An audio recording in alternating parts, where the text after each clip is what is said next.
सो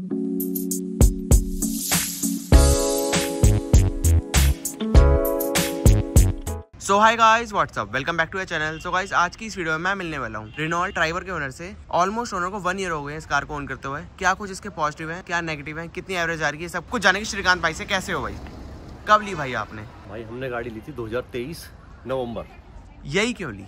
7 seater budget car है, 1.0 का engine है, राइट। और बेस्ट पार्ट है, मतलब अगर आप सिटी में ट्रैवल कर रहे हो या कभी आपको हाईवे पे जाना ना, this is the best thing. मेरे लिए तो बजट कार है ये, कि nobody can like easily one can get a 7 seater car. पूरी मार्केट के अंदर अगर आप इसका बेस मॉडल लाते हो, डेट स्टार्ट विद 6.5 के अंदर 7 seater, not a single company is offering. तो इसलिए हमने ड्राइवर ली। उस टाइम आपने और कौन सी कार देखी थी इस कार को लेते टाइम? मेरा मन था XL6 पे। मैं सबसे पहले गया था कुशाक देखने के लिए। Kushaq was coming around 13 lakh rupees और टर्बो था, तो एक वही रीज़न था जिसकी वजह से मैंने नहीं ली। देन आई वेंट टू ये Citroen was my second choice. Third choice was again XL6, but Noida के अंदर XL6 उस समय बंद हो गई थी, तो उन्होंने प्री बुकिंग कर रहे थे। कुशाक अगेन 5 सीटर टर्बो, ठीक है। मुझे टर्बो नहीं चाहिए, क्योंकि टर्बो मेरे लिए मैं I am into real estate और मेरी बहुत ज़्यादा होती है, तो समहाउ मुझे अपने जो है मतलब एवरेज का भी ध्यान रखना पड़ता है। Kushaq was not offering more than 13-14, max 15 highway पे। सिटी में अगेन 11-13 के बीच में तो कंपनी बोलती है। This is offering me 16+। अगर मैं नॉर्मली उसमें आता हूँ सिटी में, हाईवे पर अगर आप जाओगे तो आप 20+ आराम से ले लोगे विद अ डिसेंट स्पीड। अगर आप उम्मीद करते हो कि मैं 80-90 चलाऊंगा तो कोई गाड़ी नहीं देती है भाई। चलाने में तो आपको मजा आया था कुशाक में, नो डाउट। मुझे कौन सा दौड़ानी है, मुझे कौन सी ऑफ रोडिंग करनी है, उसके लिए थार है। अगर आपको ऑफ रोडिंग करने जाते ही चलानी है, दिस इज 1.0 इंजन, बहुत अच्छा इंजन है, कोई ऐसी प्रॉब्लम नहीं है इसके अंदर, ना कोई पिकअप में ऐसा कुछ इशू है, ठीक है। बस मेरे लिए है, ये मेरी ऑटोमेटिक है, स्लो ट्रांसमिशन है, so better go for manual, उसमें कोई इशू नहीं है। बहुत टाइम ले लेती होगी भाई चेंज करने में गियर? नहीं, मतलब एक है इसको बहुत थोड़ा सा इसका स्लो ट्रांसमिशन है, वो कंपनी बोलती है कि हाँ सर इसका स्लो ट्रांसमिशन है। रेस्ट मुझे मतलब एज इफ मैं कोई ऐसी परेशानी नहीं देखता। लेने से पहले आपने ऑटोमेटिक चला के देखी थी?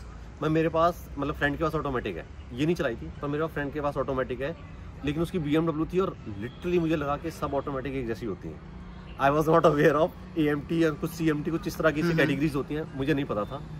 ले ली, जो हमने ट्राई लिया था वो लिया था हमने, इसका टेस्ट राइड लिया था इससे जस्ट एक मॉडल नीचे, राइट। वो मैनुअल था, डेट वाज फाइन।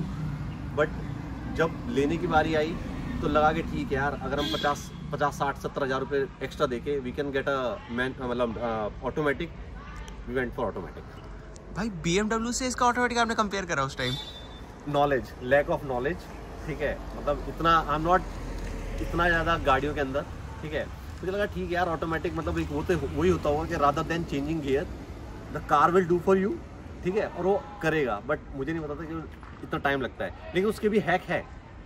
अगर आपको ऑटोमेटिक में ज़्यादा प्रॉब्लम होती है तो इसी का ही आप उसको मैनुअल पे लेके जाके अगर करोगे तो बहुत इजीली, तब आपको पता भी नहीं लगेगा कि you are driving a automatic car. और बेस्ट पार्ट है कि you just need to give a touch with your finger और गियर चेंज हो जाता है इसका। मतलब आपने इसके लिए वो कर लिया कि चल मैनुअल में ही चला लेता हूँ ऑटोमेटिक गाड़ी लेके। एक्चुअली कह सकते हो इस चीज़ को। अब जब हम कभी हाईवे पे आते हैं, आप इसको एक बार मतलब डाल के 5th उसमें आने के बाद आप उसको ऑटोमेटिक पे छोड़ दो। देखो, ऑटोमेटिक का सबसे बेस्ट फ़ायदा बताता हूँ कि जब आप सिटी में जब कभी भी हम जाम में फंसते हैं तो हमेशा हमारी लेफ्ट लेग क्लच दबाती है, और कभी भी आप नोटिस करना कि आपका लेफ्ट लेग का जो नी है वो सबसे ज़्यादा पेन करने लग जाता है, ठीक है। तो आई बॉट ऑटोमेटिक, चला मैं मैनुअल की तरह रहा हूँ, but my leg is free, तो ये एक प्लस पॉइंट है। लेकिन आपकी रनिंग तो आपने बताया कि हाईवे की ज़्यादा है। हाँ भाई, देखो ट्रैफिक मतलब हम सिटी में भी जाते हैं, मीटिंग्स ले जाते हैं, राइट, तो तब भी जरूरत पड़ी जाती है हमें इन सब चीज़ों की। कितनी चला चुके हो इस कार को आप? 16,000+। एवरेज क्या निकाल रहे हो? एवरेज निकालता हूँ पाजी मैं इसका 17.5 से लेके और नियर अबाउट 19.5। मैं सिटी की बात कर रहा हूँ, क्योंकि मेरा सिटी मेरा मैं जहाँ रहता हूँ तो हाईवे, अब तो खैर हाईवे नहीं रहा, एक्सप्रेस हाईवे पे भी आज के टाइम में आप मतलब 70-80 से ऊपर गाड़ी नहीं लेके जा सकते। सिटी के अंदर आप वही 50-40 मतलब 35-50 के बीच में रहते हैं, और ज़्यादा अगर हम इंटीरियर में चले जाते हैं तो that speed will get automatically reduce, ठीक है। तो उस हिसाब से आई एम हैप्पी। 19.5 की एवरेज निकाल रहे हो भाई मैंने ऑटोमेटिक में? मैंने 22.5 की एवरेज ली है हाईवे पे, ऑन रिकॉर्ड है मेरे पास 22.5। मैंने बकायदा पूरे टैंक फुल करा के मैंने पूरी एवरेज निकाली इसकी। भाई ये खासियत तो है, आपको एवरेज अच्छी मिल रही है इस गाड़ी में। एवरेज अच्छी मिल रही है, वो लग रहा है आपको बस चलाने का वो होना चाहिए। ये नहीं है कि भाई मैंने गियर डाला और मैं इसको उड़ाऊंगा, नहीं होता। अगर आप बहुत मतलब एक रेस ड्राइवर हो भाई गाड़ी मत लेना, आपके लिए नहीं है। वो होता है ना कि भैया मतलब 100 इन मतलब 5 सेकेंड्स और 6 सेकेंड और 7 सेकेंड नहीं है। इवेंचुअली ये उस तक पहुंचेगी, बट ये डिसेंट में पहुंचेगी। सर्विस कॉस्ट क्या आती है इसकी? भाई इसमें कंपनी आपको देती है 30,000 तक फ्री। ऑयल, इंजन ऑयल हो गया आपका, फिल्टर हो गया, एयर फिल्टर हो गया, कुछ भी होगा फ्री। 30,000 के बाद का अभी तक मुझे नहीं पता कितना आएगा, बट अभी 30,000 तक तो एकदम फ्री है। उसके बाद maybe they provide me some offer, तो और मिल जाएगा। अभी मैं आपको रिसेंट बताता हूँ, उसमें TPMS का इशू आया था। तो मतलब उसमें हवा सब सही थी, बट अगेन वो शो करता था कि रियर राइट टायर में हवा कम है, कभी फ्रंट में हवा कम है, इस तरह का इशू आता था। फिर आने लगा पंचर का। मैं गया तो उन्होंने सबसे पहले तो बंदा मतलब बाहर ही आ गया, विदाउट के उन्होंने बोला कि आप अंदर घुसोगे शोरूम के अंदर, जॉब कार्ड खुलेगा, छोटी सी चीज़ मैं बाहर ही कर देता हूँ। बाहर लैपटॉप लगाया, रीसेट किया, सारे TPMS रीसेट किए, मतलब within half an hour I was free. 16 hour चलाने के बाद आपको इस गाड़ी के क्या पॉजिटिव लगे, क्या नेगेटिव लगे? देखो भाई नेगेटिव एक यही है कि आई बॉट ऑटोमेटिक, मेरी वाइफ के लिए थी, बट ठीक है मैं ड्राइव कर रहा हूँ, बट ऑटोमेटिक के लिए ये नहीं है। मतलब if a guy is driving this car ना ऑटोमेटिक नहीं, बहुत स्लो ट्रांसमिशन है, क्योंकि हमें चाहिए होता है कि थोड़ा सा मतलब एक ना पावर इसके अंदर वो नहीं है। हाँ मैनुअल के अंदर है, मैंने मैनुअल चलाई है, ड्राइवर मैंने मैनुअल चलाई है, एक दोस्त को दिलाई थी उसकी मैनुअल चलाई है, उसमें है। ठीक है, नेगेटिव एज सच अभी तक मेरे पास कुछ ही नहीं है।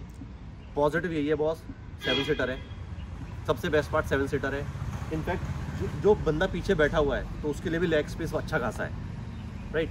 पीछे इन्होंने अपना AC वेंट दे रखे हैं, पीछे तक AC वेंट दे रखे हैं, तो कोई उसकी टेंशन नहीं है, कंफर्टेबल है, राइट। नेगेटिव अगर बात करते हो तो बाजी सामान रखने के लिए कोई जगह नहीं है। अगर आप फैमिली आपकी 3, 4, 5 लोग जा रहे हो तो जो पीछे वाली सीट है उस पर आप अपना सारा सामान रखोगे। रेस्ट अगर आप 7 लोग जा रहे हो तो भूल जाओ, फिर आपको ऊपर एक अपनी वो लगवानी पड़ेगी ट्रॉली। भाई इसकी हेडलाइट्स का थ्रो कैसा है? हेडलाइट्स का थ्रो इसका बेकार है। अगर आप इसको हाई बीम पे चलाओगे तो हाई बीम का जो नॉर्मल रेंज होता है जो और कारों में मिलता है, इसका कम है, इसका मतलब कम है, इसका थ्रो इतना अच्छा नहीं है। उसके लिए अगर आपको बढ़ाना है तो फिर एक्स्ट्रा लाइट अलग बाहर से लगवानी पड़ेगी। आई एम जस्ट वेटिंग, एक ना जो गारंटी वाला पीरियड होता है मैं उसका वेट कर रहा हूँ, then I will start modifying. अभी मैंने इसलिए कुछ करता भी नहीं उसके अंदर, लेकिन मैक्सिमम चीज़ें इसके अंदर हैं। बेस्ट पार्ट सेफ्टी में इसकी 4 स्टार रेटिंग है। इसके अंदर 4 एयर बैग है, 2 आगे हैं 2 पीछे हैं। इसके अंदर रैकलिंग नॉइज अंदर सुनी आपने? नहीं, इतने नहीं है। नहीं, जब आप बहुत ज़्यादा उबड़ खाबड़ आएगा तब आपको थोड़ा वो हर गाड़ी में दिखता है, जो साइड से आती है, रेस्ट कुछ नहीं है। मतलब मैक्सिमम टाइम तो देखो आज के टाइम में हम चलते हैं हाईवेज़ पे, और हाईवे इस कदर अच्छे बना रखे हैं कि आप इतना सा भी बम्प फील नहीं कर सकते अपनी गाड़ी के अंदर। नो मैटर आप बकवास से बकवास गाड़ी लेके चले जाओ। कुछ जब आप इंटीरियर में, जैसे हम बहुत ज़्यादा इंटीरियर्स में गए थे तो वहाँ रोड एकदम टूटा हुआ था, क्योंकि वो फॉरेस्ट मतलब लैंड था, तो हम उसके अंदर गए थे। तो वहाँ ज़रूर मैंने थोड़ा बहुत सुना मैंने, इतना नई गाड़ी है तो मुझे लगता भी नहीं कि मुझे ऐसी कोई नॉइज़ आएगी। भाई रेनॉल्ट की ये 1-2 गाड़ियाँ हैं जो चल रही हैं, हमारे पास टाइगर है। तो आपको लगता नहीं कि भाई अगर 1% इस कंपनी ने एग्जिट कर दिया तो फिर क्या? मुझे लगता नहीं कि अभी एग्जिट करेगी, क्योंकि मैं इनका लास्ट ईयर का सेल देख रहा था, 23-24 में इन्होंने अच्छा बिजनेस किया है इंडिया के अंदर, and they are getting a very good response. और अभी I am not sure, but जो इनके सेल्स पर्सन बोलते हैं कि they are again planning to get back Duster. तो अगर डस्टर आती है तो एक बार तो मैं जरूर उसको जाके चेक करूँगा। हमारे घर में काइगर है, ठीक है। अगेन काइगर जो है इससे मजबूत इंजन है इसका, ठीक है। काइगर इज़ गुड, एक अच्छी खासी गाड़ी इन्होंने सही बना रखी है, बट आई डोंट नो कि उसको क्यों नहीं प्रमोट कर रहे हैं। ये प्रमोट हमेशा इसको करते हैं, इसको ज़्यादा प्रमोट करते हैं ड्राइवर को, काइगर की जगह इसको। और इनके पास भी अगर आप ऐसे देखोगे तो उसमें Kiger is there, Triber is there, अभी डस्टर का ये प्लान कर ही रहे हैं, और कोई आती है, 3 वेरिएंट है, दे आर डूइंग गुड यार। अगर आप मतलब फैमिली में 5 बंदे नॉर्मल होते हैं, ठीक है, 5 के लिए तो आपकी गाड़ी फिक्स है। बट व्हाट इफ कभी ऐसा मौका मिले कि भाई हम कार पुलिंग कर रहे थे कि मतलब बस 2 बंदों की वजह से हमें एक और गाड़ी एक्स्ट्रा लेके जानी पड़ी, उस केस में दिस इज़ द बेस्ट। और जो इसकी बैक सीट्स हैं, जो पीछे वाली सीट्स हैं, वो पूरी तरह रिमूव हो जाती हैं, यानी कि you can use it as a trunk if you want. इसके अंदर बहुत सारी चीज़ें हैं, बट ठीक है, कहीं ना कहीं आप कॉम्प्रोमाइज़ करते हो। टॉप वेरिएंट के अंदर इन्होंने वो नहीं दे रखा, ऑटोमेटिक एसी प्लस जो टेम्परेचर कंट्रोल नहीं है। इसके अलावा आजकल वो आने लगे हैं आपके वायरलेस चार्जर्स, वो नहीं है इसके अंदर। और काइगर के अंदर है, इनफैक्ट मैग्नाइट के अंदर है। मैं अगर आप ऐसे कार के इंजन के उस पर बोलोगे, निशान और रेनो एक साथ काम करते हैं। निशान का एक कार थी जो उन्होंने बंद कर दी, माइक्रा, उसका इंजन अगर ये इसमें ट्राइबर में यूज़ करते हैं, ये गाड़ी नेक्स्ट लेवल होगी बॉस, क्योंकि मेरे ख्याल से वो 1.2 है, और 1.2 मतलब that was a fully loaded. हमेशा निशान माइक्रा का कंपैरिजन हुआ था आपकी बीटल से। Beetle was somewhere 25 lakh rupees, और माइक्रा आपकी आती थी 6-6.5 लाख 7 लाख की फुल्ली लोडेड कार। लेकिन अगर सिर्फ उसका इंजन ये ट्राइबर में यूज़ कर लें, गेम चेंजर होगी ये, लिख के देता हूँ भाई। आप देखो इस समय मैग्नाइट है बस निशान के बाद, there is no other car. और एक एक्सट्रेल है। एक्सट्रेल मतलब एक्सट्रेल को कितनी चल रही है, मैग्नाइट को ज़्यादा प्रमोट कर रहे हैं, मैग्नाइट में चेंजेस लेके आ रहे हैं। बट वहीं माइक्रा, आज भी माइक्रा का इंजन इनके पास है, देवर द वन जो इनको इंजन सप्लाई कर रहे थे। माइक्रा का इंजन लेके आप इसमें डालो और देखो, मतलब वो जो एक आप जो बात चल रहे थे ना कि भाई आप जो है मतलब उससे कुशाक से ड्राइवर पे, वो तो एक अलग है कि आप गाड़ी लेने जाते हो तो आपको बहुत सारी चीज़ें देखते हो। तो आई वॉज नॉट अवेयर कि कुशाक जो है मतलब टर्बो थी, तो ठीक है कुशाक मगर मुझे 17-18 तक का देती है तो आई बाय। लेकिन वहीं आप आते हो and you see a car जो 7 सीटर है एंड अगेन अंडर 10 है। अब ये एक तरह से फुली लोडेड है, राइट? और ये मतलब 9.5 लाख की गाड़ी है। मुझे बताओ क्या बोली है? ये कार आपने इसलिए ली कि इसकी एवरेज अच्छी है, उसमें आपको चलाने में ज़्यादा मज़ा आता है, लेकिन ये गाड़ी आपकी सारी नीड्स फुलफिल कर रही है। उसके लिए आपको निकलना पड़ता है बाहर। जब आप बाहर जाओगे ना तो कुशाक और मैं साथ ही साथ चलेंगे, ठीक है? समहाउ थोड़ा आगे निकलेगी मेरे से, जल्दी निकल जाएगी, but I will catch him. ऐसा नहीं है कि एक टाइम के बाद मैंने इसको 100 से ऊपर दौड़ाया है, अभी दौड़ाया है, और मुझे कोई वाइब्रेशन या किसी तरह की कोई प्रॉब्लम फील नहीं हुई। दिल्ली मुंबई हाईवे पे थे हम, और मैंने इसको 105, 107 तक ले गया, तो उससे ऊपर मैं लेके नहीं गया क्योंकि मैं गाड़ी तेज नहीं चलाता। वहाँ भी मैंने इसको फिर बाद में 90 तक मैक्सिमम चलाया है, लेकिन मैंने इसको 107, 10 तक लेके गया हूँ मैं। कुछ नहीं था भाई, बहुत smooth. You are not even feeling a single सा भी, एक होता है ना कि वाइब्रेशन स्टीयरिंग में आता है कुछ या कुछ ऐसा लगे, नथिंग वाज देयर। स्टेबल रहती है भाई, बहुत स्टेबल। मतलब मेरी फैमिली में हम सारे बैठे हैं इसके अंदर, इनफैक्ट 8 बैठे हैं, राइट? और मैंने गाड़ी में इतना सा भी, एक होता है ना कि गाड़ी बहुत ज़्यादा लोड ले रही है उठने में, कुछ नहीं था, नथिंग वाज देयर। तो मे बी अभी मेरी गाड़ी नई है, एक ये भी रीज़न हो सकता है। इवेंचुअली जैसे जैसे हम मतलब गाड़ी आए चलेगी तब शायद ये ज़्यादा लोड फील करे, बट ये डिसेंट कार है भाई। रीसेल भी नहीं है इसकी इतनी, पर ये भी मार्केट में आई है अभी। कैसे रीसेल कौन सी गाड़ी की है? अगर अभी सिट्रॉन ने अपनी एयर क्रॉस कुछ करके निकाली है, राइट? रेटिंग भी नहीं आई थी बाजी, सिट्रॉन की रेटिंग नहीं थी। जब मैं लेने गया था वो 10.5 लाख की गाड़ी थी, और उसकी उन्होंने बोला अभी तुम्हारी गाड़ी है, ये रेटिंग भी नहीं है। रीसेल की कितनी रखोगे? 10 साल की, 15 साल की इनकी वैल्यू होती है, ठीक है? 10 साल की डीजल की होती है। कितना रीसेल निकालने के मूड में हो? मुझे तो बंदे रीसेल निकालते भी नहीं। और अभी तो गाड़ी आई है मार्केट के अंदर, इन्होंने पिछले साल बहुत अच्छा काम किया है। मैंने सबसे ज़्यादा ट्राइबर रोड पे देखी है। इसकी स्क्रीन का रिस्पॉन्स कैसा है? स्क्रीन का रिस्पॉन्स अच्छा है। कुछ चीज़ें जो मुझे लगता है कि जैसे आजकल ऑटो एंड्रॉयड जो हमारा आता है वो डायरेक्ट भी जो है आपका BT से कनेक्ट हो जाता है, और गाड़ियों में उन्होंने ये फीचर दिया है। लेकिन बीइंग अ टॉप वेरिएंट, इसके अंदर अगर मुझे ऑटो एंड्रॉयड यूज़ करना है तो मुझे USB से कनेक्ट करना पड़ता है। नॉर्मली कनेक्शन होगा, सब कुछ प्ले होगा, गाने वाने सब कुछ, कॉल्स वगैरह लेते हो, बहुत मतलब कॉलिंग क्वालिटी या मेरे जो स्पीकर है वो सब फाइन है। कभी किसी ने मुझे ये नहीं बोला कि उससे मेरी आवाज़ सुनाई नहीं दी या कुछ इस तरह का, वो सब सही है। बट मुझे लगता है कि जब ये टॉप वेरिएंट था तो इसके अंदर इन्होंने, आजकल होता है ना कि आप BT से ही डायरेक्ट ऑटो कनेक्ट कर सकते हो, वो नहीं होता इसके अंदर। USB के थ्रू अगर आपको गूगल मैप वगैरह यूज़ करना है या कुछ और अदर एप्लीकेशन है जो यूज़ करनी है, वो फिर USB से कनेक्ट करना पड़ता है। और AC का रिस्पॉन्स कैसा है? बहुत बढ़िया है। AC आप इसका मतलब अब तक का हमारा है कि हम नॉर्मली 2 पे रखते हैं, गर्मियों की बता रहा हूँ, 2 से स्टार्ट करते हैं, फिर जैसे जैसे आप बढ़ते जाओगे थोड़ी देर में आपको मतलब वो 1 पे आ जाता है आगे, और ये पीछे यहाँ से इसके कंट्रोल है पीछे AC के, और किसी को किसी भी तरह की कोई कंप्लेंट नहीं है। इनफैक्ट हम 7 बंदे बैठे हुए हैं, 8 बंदे बैठे हुए हैं, किसी ने ये नहीं बोला कि मुझे गाड़ी में गर्मी लग रही है, क्योंकि इस बात की समर तो बहुत भयंकर थी, जो लास्ट 24 की थी, बहुत गंदी वाली थी। और भाई ये टॉप मॉडल है, इसमें हेडरेस्ट भी एडजस्टेबल नहीं देती कंपनी। हाँ, ये है। और उसके पीछे उनका रीजन बताते हैं, सर अगर कंफर्टेबल हो गए तो यू विल फील कंफर्टेबल और आप ड्राइविंग करते वक्त सो जाओगे।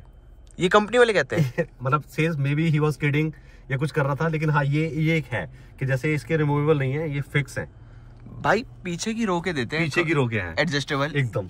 मतलब जो गाड़ी चला रहा है उसको कंफर्ट नहीं है। मुझे लगता है कि ये पॉजिटिव भी है, क्योंकि नॉर्मली हम क्या करते हैं ना, बहुत सी इसको निकलवा देते हैं राइट, या फिर यहाँ हम कुशन रखते हैं, कुशन इसमें भी लग जाएगा, लेकिन मुझे ऐसा लगता है कि अगर वो ऊपर नीचे करने की कोई ऐसी जरूरत है, फिट है, बंदा बैठेगा, I am getting a good support. बहुत सारी चीजें हैं, मैंने बोला ना, बीइंग अ टॉप वेरिएंट आप इसमें चेंजेस कर सकते हैं ना। ऐसा मुझे लगता है कि फ्यूचर में मतलब डेफिनेटली देखो कंपनी सोचेगी। अभी तो मेरे ख्याल से उनकी यूएसबी सिर्फ इतनी है कि भाई हम 7 सीटर भेज रहे हैं 6.5 लाख रुपए में, एंड विच इज गुड। मैं मतलब इस चीज से बिल्कुल इनकार नहीं करता कि आप मतलब एक 7 सीटर बेच रहे हो और बहुत बढ़िया बेच रहे हो। मैं बैठ के दिखा देता हूँ आपको, आ जाओ थर्ड रो, बैठ के दिखा देता हूँ आपको। ये हमारी थर्ड रो है राइट, आप इसे बंद कर दो। 3 बंदे आराम से, मैं ऐसे बैठा हूँ, you can see my legs. भाई आपकी हाइट कितनी है? मेरी हाइट है भाई 5'6", मतलब नियर अबाउट 5'7" है, बट मैं 5'6" ही बोलता हूँ। और जो मेरा एक फ्रेंड है, ही 6, और सबसे पहले हमने उसको बिठाया था एंड ही वाज सेटिस्फाइड कि भाई बिल्कुल सही है, आई am not facing any kind of problem. भाई हेडरूम देखो भाई को कितना मिलता है। सी बस एक हल्का सा है कि थाई सपोर्ट कम है। हाँ ठीक है, भाजी हमेशा आप बच्चों को पीछे बिठाते हो, बहुत रेयर है कि हम, और जब हम बैठेंगे तो सिर्फ 2 ही बंदे बैठेंगे। अगर आप पीछे किसी को बिठाओगे तो सिर्फ 2 बंदे पीछे बैठते हैं, लेकिन बच्चे बैठेंगे दे कंफर्टेबली, या अगर कोई मतलब जो है फीमेल भी बैठेगी तो सीट कंफर्टेबल। ये देख लो भाई आराम से बैठे हुए हैं, बिल्कुल कोई प्रॉब्लम नहीं है।